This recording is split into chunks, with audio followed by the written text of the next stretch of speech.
day, everybody. My name is Vasanth. I am a NEET expert. I work in IIT-JEE as a NEET expert, and I'm here to literally engage with you on a particular class, class 10. And I have an experience of 9+ years, and we can quickly get into the video. I hope every one of you are watching this in a series, and we have 3 more videos for this particular chapter, which explains everything in detail. And if you are new to this, I expect you to see the other 3 videos so that you can easily follow these things up. And if there is only one particular thing which you're looking for, and if you think you can find it in this video, you will definitely be entertained and be nurtured. Okay. And now we can quickly get into the content. Just allow me a few minutes. I hope everybody could see what I'm actually presenting. Yes. So today we're going to look into series of things, and we're gonna embrace like what we're going to see.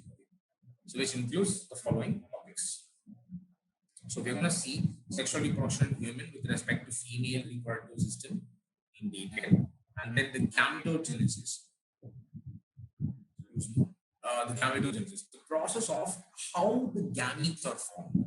Okay, how the gametes are formed. So that we are going to see. And after that, when the gametes are formed, when they meet, when they get to meet, how do they undergo fertilization? So how does the fertilization actually takes place? So something we're going to see.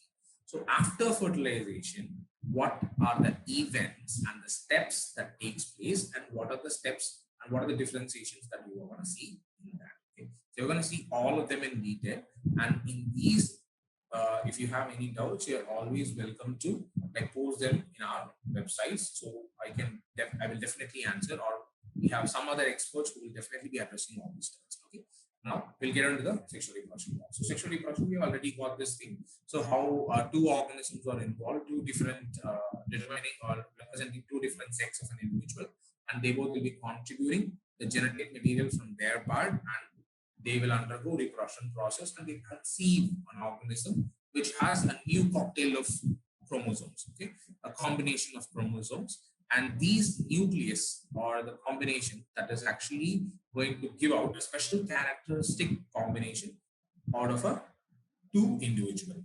So that is the beauty of sexual reproduction in human beings, and what it could what it could actually do when it is actually executed. Okay.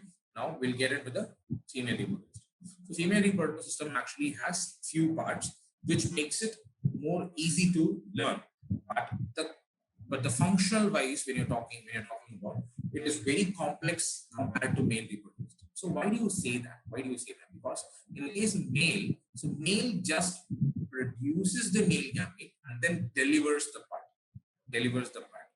But after that, when it enters, when the male gamete actually enters, it should be directed towards the female gamete, and then the female gamete will be fertilized. And before that, the female gamete has to be formed, so which is also a tedious process in female.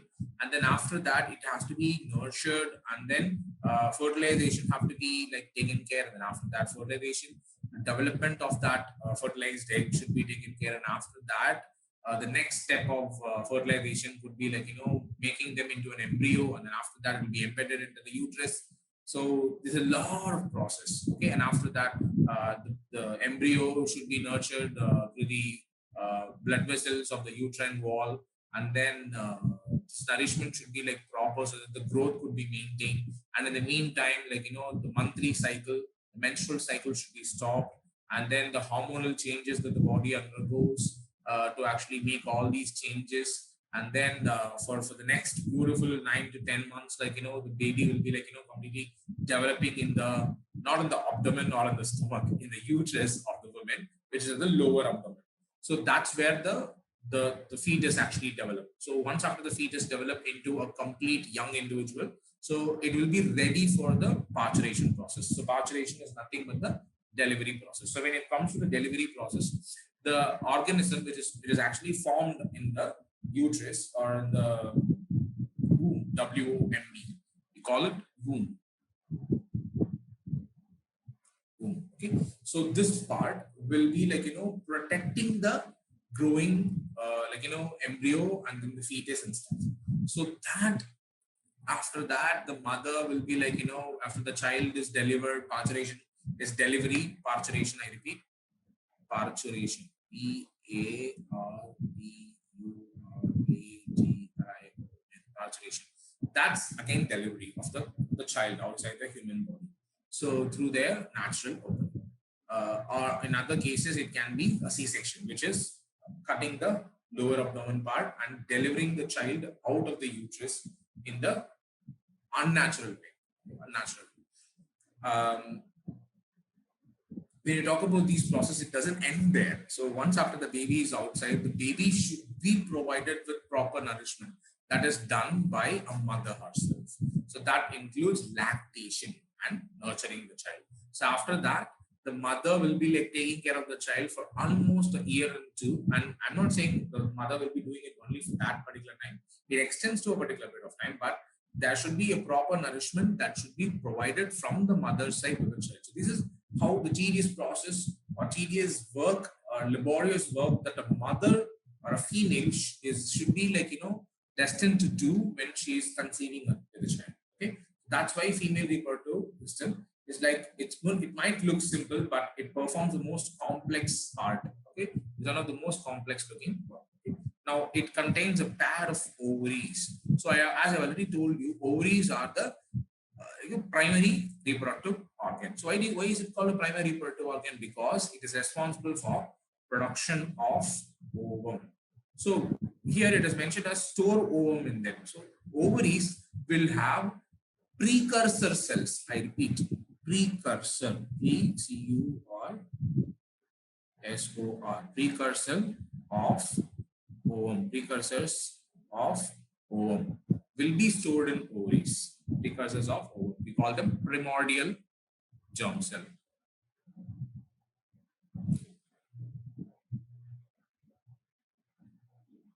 Cells, primordial cells, P-R-E-M-O-R-I-A-L, primordial cells. So they also produce a female hormone which is called estrogen. So these are the two important functions of the ovaries, which is actually present adjacent to the uterus. So I hope you can see the image over here.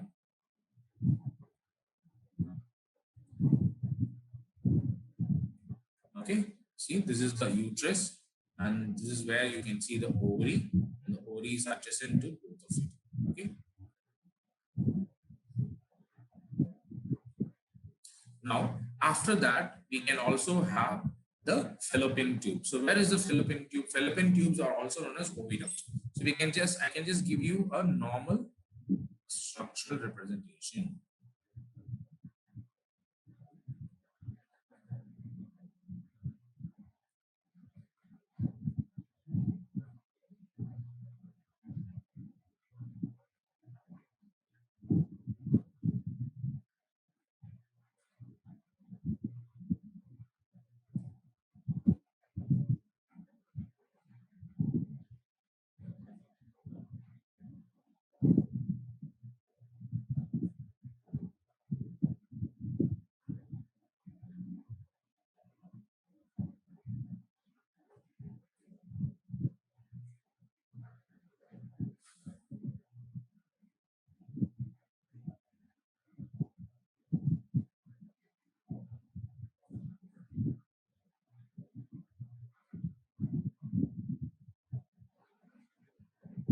So you can see this is the general structure of a uterus. Okay.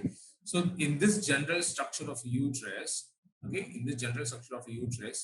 you can see that the female reproductive system consists of fallopian tube.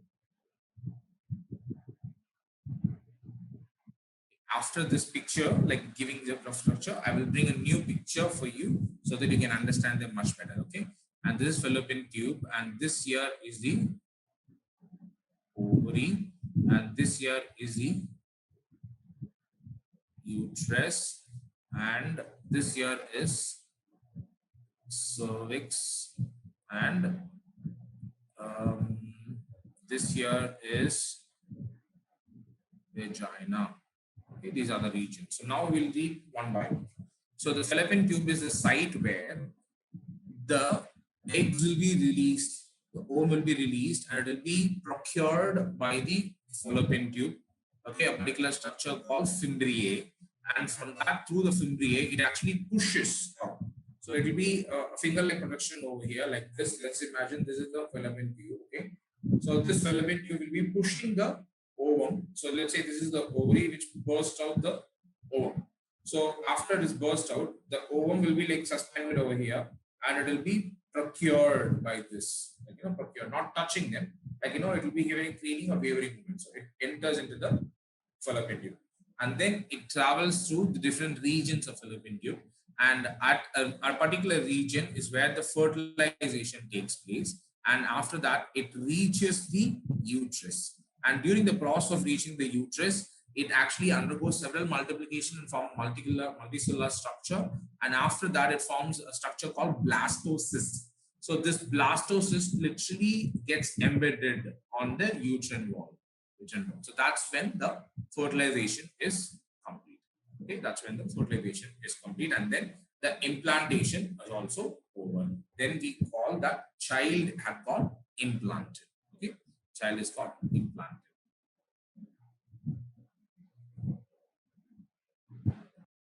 So for your clear understanding, I have actually included an image, okay, for your clear understanding.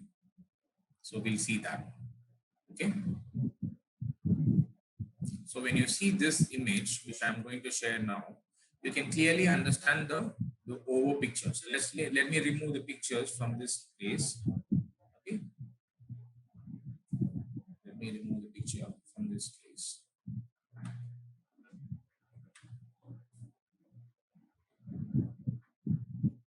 So with this, it will be easy for you to understand the whole process of how the female reproductive system is going to be developed and how it is going to be functional and every part. So the vagina is where it starts. What starts? The reproductive structure starts. So here you can see the complete female reproductive system. As I've already represented with a picture, which I drew, you can see that the ovary is present, and ovary is provided or supported by ligaments which are on the sides. So there are two ovaries present on the adjacent side of the uterus. So now the egg comes out. Okay, egg comes out. There will be a structure, finger-like projection in the fallopian tube called fimbriae. So the fimbriae literally directs them towards inside. It procures them, and then this procured egg will be entering into the infundibulum, and after it enters into the infundibulum, it reaches the ampulla region, and in this ampulla region is where the male gamete, which will be entering through the vagina or through the cervix into the uterus, will be reaching over here, and then in the ampulla is where the fertilization takes place. Okay, and the isthmus is the extension of the fallopian tube, and into this fallopian tube is where the fertilized egg undergoes several multiplication, forming morula, blastula, and gastrula, and all these structures. And after that, it forms an embryo or blastocyst, and then they get embedded into the uterus. So uterus actually is made up of 3 layers. Okay, it actually is called 3 layers. The first layer, the outermost layer, is called perimetrium. Okay, perimetrium. Peri means outside, the outermost layer. Metrium means layer. And myometrium. So myo is called muscle. So it's the muscle layer. That's the thickest layer, which is going to help in accommodating and other function during the process of parturition. Everything is going to be taken care by myometrium. So these two are permanent in nature. So the next one, which comes inside, is called endometrium. So what is the function of endometrium? The function of endometrium is to support the implanted embryo, or support the implantation of the embryo, and then support them further in the process of development and growth. So that is the process of endometrium. So endometrial layer is, what is endometrial layer? Endometrial layer is provided with so many blood vessels, which is going to supply them a network of substances, or which is going to form the network, and in which the substances will be allowed to get dissipated, and then it will be equally provided to the ovary, or sorry, egg, which will be developing into the embryo after fertilization. Now the implanted embryo will be like getting the nourishment from the endometrial layer. Now you all should understand the thing is, this entry of this uterus is called the cervix. You can see this over here. The entry is called the cervix, and the cervix through the cervical canal will allow the sperm to enter into the uterus. Uterus is the place where the embryo is going to be developing after implantation. Okay, and this canal is called the vaginal canal. Okay, vaginal canal, and this vaginal canal actually starts from the vagina. That's the opening of the female reproductive tract through which the muscular penis is allowed to enter, and then delivers. The tip of the penis will be like reaching over here and delivering the semen along with the male gametes, and that results in the complete process of depositing the male gamete into the female reproductive structure. Okay, now we'll get back to the thing. So we are studying about uterus, we are studying about vagina. These are the structures that we need to know about when it comes to female reproductive system. So after that, the complete process is taken care by the development. So we'll study that in the post-development processes. Okay, post-events. So in the process of female reproductive system, we are going to see this in detail, is how the egg is formed. Okay, we'll be seeing them in detail in the process of female gametogenesis. Okay, so the gametogenesis is a process. So gamete is the reproductive cell. Okay, gamete is called reproductive cell. Genesis means formation, generation. So gamete is of two types. One from the male, it is sperm, and another one from the female, it is egg. So when the sperm is formed, it is called spermatogenesis. And if it is the egg, it is not called eggatogenesis or egg genesis. It is called oogenesis. OOGENESIS. Genesis. Why is it called oogenesis? Oo means egg. Okay, in Latin. So that is why it is called oogenesis, formation of egg. So these two structures, these two processes actually plays an important role in the process of continuation of generation. That's what is given over here, right? So how? Because without the gametes, there is no fertilization. Then there is no fertilization, there is no formation of new organism. That is why it is called, it is a very important process. And the cells that are formed as a result of gametogenesis are going to be haploid in nature, okay, which are from the diploid cells. So from the diploid cells, so you should know what you should be knowing what is diploid cells. Diploid cells is where a paired chromosome. In human being, there are 46 chromosomes or 23 pairs, right? So they'll be reduced to 23 chromosomes. So this diploid condition is 23 pairs or 46 in human being, and in haploid condition is 23 chromosome, 23 number chromosome in the human being.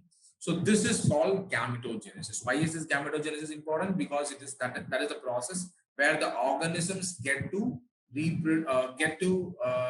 follow up generations after generations. Okay, that's how it can happen.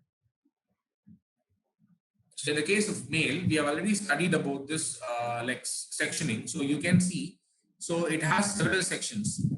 I hope you all can see it. The male gamete. Do you see? The testis actually contains several tubule-like structures, right? So these tubule-like structures are called the seminiferous tubules. So you can see that over here, seminiferous tubules. These seminiferous tubules combine to each other, they form this network of tubules. This network of tubules will be combining to form a huge structure called epididymis. So in this network of structures is where it contains two different cells. So that is the generative cells. Okay, the generative cells are the one which actually undergoes mitotic division. Okay, so that mitotic division cells, a cell that undergoes mitotic division, and then giving him more number of cells for the process of formation of gametes. So here, these are the primordial germ cells. Okay, these are the primordial germ cells. So these primordial germ cells undergoes mitotic division again and again and again, and then this mitotic division results in formation of spermatogonium. This spermatogonium will undergo division again. That will result in primary spermatocyte. So this primary spermatocyte will undergo meiotic division 1. So the primary spermatocyte will be having 46 plus 46. And then when they undergo first meiotic division, they will form 2 cells of 46. And when they undergo second meiotic division, they will produce 23, 23, 23, and 23, which is from diploid condition to haploid condition. So these cells will undergo modification, structural modification, that from the spermatids, it becomes spermatozoa. So this spermatozoa will not be very active in nature. It will be collected through the process, okay, to the process which is present in the lumen, okay, which is present in the speminiferous tubules, which is called lumen. So this lumen will be directing them to the epididymis. Epididymis is where the maturation literally starts and procure to happen. So the epididymis literally stores the sperms for a temporary basis, and after that, it becomes moving. It becomes moving into the, what is this called? I can't hear you. Vas deferens. Yes, vas deferens. Very good. So this vas deferens is a structure that's where the tubule actually connects to the seminiferous, like, you know, from the seminiferous tubule, it connects to the epididymis, and then from there it goes to the vas deferens, and then seminal vesicle, and then prostate gland, and bulbourethral gland, or the corpus gland, and then to the urethra. So that's how the sperms actually migrates, okay, after accumulating the nurturing. Okay, this is how the gametogenesis in male takes place. So what is the function of Sertoli cells over here? Sertoli cells literally helps in the supporting process, okay, supporting process, which is also involved in the process of producing male sex hormone, which is testosterone. So that's the function of Sertoli cells. So this is about gametogenesis in male. So the next thing that you're going to see about gametogenesis in female is, so you need to understand certain thing. If in a girl child, when a girl child is born, okay, or conceived by the mother, okay, the mother would be having the girl child and one half of the grandchildren also. So how is it even possible? How? Because when the girl child is actually conceived in the mother's womb, okay, then the girl child's ovary would be developed and the cells would be preformed. We call them as primordial follicles. So these primordial follicles will be formed. So one of these primordial follicles will be developing into ovum, and when upon fertile age, so one of these ovum, which is going to be developed from one of the primordial follicle, will be fertilized, will be undergoing fertilization, and that's when. So that's a fun fact. Okay, that's what you should know. So when a mother is conceived by a girl child, it is obvious that the mother will be bearing the half of grandchildren. Why do I say half of the grandchildren? Because the grandchild would not be complete when the sperm fusion is not going to take place. That's why it's a fun fact to know about. Okay, so the ovary is completely enclosed by the outer layer. Okay, we call that tunica albuginea. Sorry, tunica albuginea. Tunica means the layer. Okay, a membranous layer.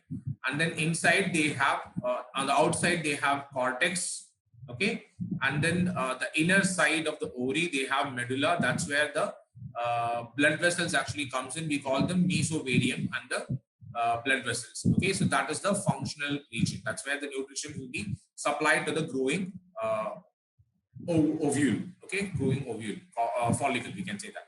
So once after it receives the signals, so the primordial follicle actually develops into primary follicle. So this primary follicle will undergo maturation and then forming secondary follicle. The secondary follicle will be undergoing maturation and then form Graphian follicle or vesicular follicle. This vesicular follicle, upon maturation, it ruptures and delivers the oocyte or the ovum, okay, out of the ovary. So you can see that our ovary, which actually has the Graphian follicle rupturing and an egg is protrudent or falling or coming out. So that's the ovary. That's an ovary from a human being, real. Okay. And so this is the cross section of the Graphian follicle. So in this process of gametogenesis, the every stage that they undergo will actually have multiple supporting cells. We call them granulosa cells. That is going to be supporting the ovum in the process of reproduction. Okay, so these supporting cells will be like forming a clot-like structure, and then they become corpus luteum. So this corpus luteum, when they are going to be undergoing degradation, it forms corpus albicans. So this is the complete cycle of gametogenesis which actually happens in the female. Okay, so in this case, the female literally takes care of the whole process in this manner in their ovary. Okay, this is the gametogenesis in female. So once after this process is over, okay, the ovum is also ready, the sperm is also ready, and then due to copulation, because of copulation, the sperm is delivered into the cervical region of the female by the male through their muscular penis, and then the sperm enters into the uterus. So the sperm will enter into the uterus and then travels through the uterus into the fallopian tube, and then it finds the egg waiting for it over there. So that's when the eggs get delivered or fulfill its purpose. It gets fertilized. So the human egg and the sperm, okay, in the ampulla, as I've already mentioned, in the fallopian tube, that results in fusion. So you all should know what is the function of fusion. Fusion is union of two things into one. So that results in formation of zygote, which is a single cell. Okay. So this egg which have undergone fertilization is called fertilized egg or the zygote. So this initiates, okay, the developmental process where the cells will be undergoing multiple divisions. Okay, we are going to see that after fertilization. Okay, after fertilization, this is the microscopic image of one ovum. That is, that all the sperms will be fighting to fertilize. And that will be studying in the post-fertilization events. The male gamete fuses the female gamete. Okay, in this entire process, the embryonic development actually takes place. So in this embryonic development, you can see that after ovulation, okay, in the ovum is actually procured by the fimbriae, and that is the egg cell. And here you can see the fertilization actually takes place. Let me zoom it up for you. Can you see fertilization? Sperm meets and enters the egg in the uterine tube. That's the ampulla region. Okay, that's the ampulla region.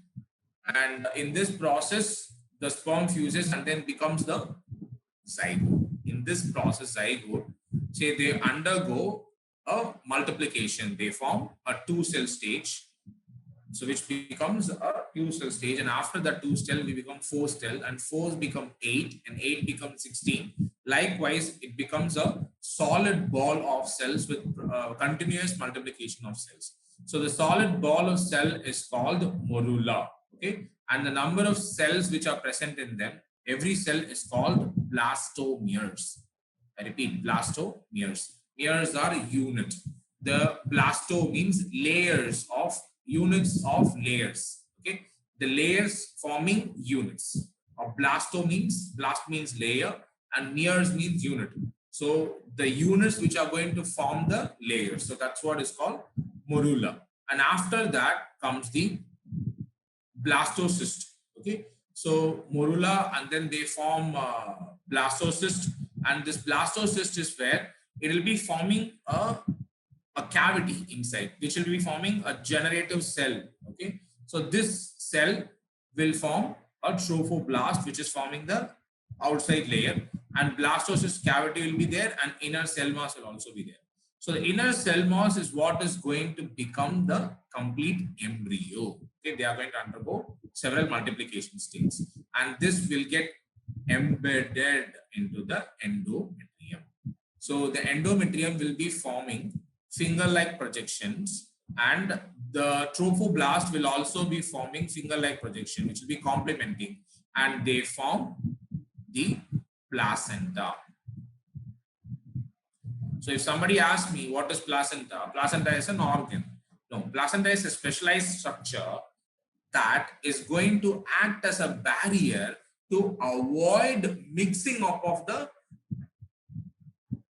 maternal and the fetal blood. So it acts as a blood barrier. Okay, it acts as a blood barrier so that it will not allow mixing up of blood, and instead just transmission of materials from one side to the other. So that's the function of placenta. So placenta is actually a disc-shaped structure from which a tube arises. Okay, and that will get connected into the umbilical region of the growing fetus. So this is the post-fertilization event. So what happens after this thing? So this embedding will cause the development of the embryo. So the embryo will develop into a new fetus. So this fetus will be like completely organized and developed in the female reproductive system itself. So this fertilization is a process which is an internal process. Why? Because the fertilization happened inside the body. The sperm is delivered into the female reproductive system, and it gets into the fallopian tube in the ampulla region, and that's where the male and the female gamete meets, and all the meeting and the fertilization happens in the inside of the human body, the female. That's why it is called internal fertilization. If the sperm and the ovum is released in the open, and the sperm and the ovum meets outside, then we call it as external fertilization. I hope you all understood this point. So the next one is after fertilization, which will be like pregnancy, when the zygote gets embeds in the endometrial layer, and then villi, which is a finger-like projection that actually helps in the firm attachment and forms a placenta. So the placenta will form umbilical cord and connects to the mother's body and to the in between the mother's body and the fetal body. So we have already established this point in the previous with the diagram. Okay. So the gestation is a period where it starts after the formation of zygote till the formation of baby. So that's called gestation, Gestation, which is also mentioned over here, which is regulated by progesterone and human chorionic gonadotrophin, HCG. So these are the two hormones which is going to be very much involved in the process of maintaining gestation. If there is any inappropriates of these two disturbances that is found to be present in between progesterone production and human chorionic gonadotrophin, then it will lead to abortion. Okay.